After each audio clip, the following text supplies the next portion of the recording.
اب یہ قرآن کا معنی سب سے زیادہ پڑھی جانے والی کتاب ہے جی، اور قرآن کریم کا ایک معنی ہے، قارانہ سے نکلتا ہے، اگر قاف رے نون جو پہلا ہم معنی بتائے قاف رے حمزہ، اگر اس کی اصل مانیں گے تو یہ سب سے زیادہ پڑھی جانے والی کتاب ہوگی، لیکن اگر اس کے حروف اصلی اور اصلی حرف اگر ہم قاف رے نون مان لیں گے تو اس صورت میں اس کا معنی ہوگا جوڑنے والی کتاب، ملانے والی کتاب۔ کیوں اس کو کیا کہتے ہیں ملانے والی کتاب؟ نبی اکرم صلی اللہ علیہ وآلہ وسلم نے فرمایا کتاب اللہ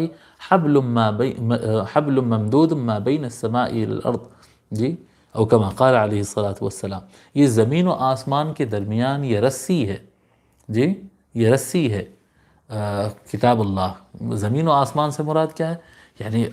یہ تمثیل تھی، ایک تعبیر تھی یہ سمجھانے کے لیے کہ یہ وہ کتاب ہے جو بندے کو اپنے خدا سے اور خدا کے احکام کو اپنے بندے سے جوڑتے ہیں، یہ اللہ اور بندے کے درمیان کنیکشن کا کام کرتی ہے، اللہ کو اور بندے کو جوڑنے والی کتاب ہے یہ۔ جب بندہ اپنے رب سے منقطع ہو جاتا ہے، وہ اس کو پتہ نہیں کہ اس کا رب کیا کہہ رہا ہے، اس کا رب کیا چاہتا ہے، اس کو پتہ نہیں، وہ قرآن کریم کی طرف رجوع کرے، قرآن پڑھے، یہ کلام اللہ ہے، قرآن جو کہتا ہے وہ کرے، یہی اللہ تعالیٰ چاہتا ہے۔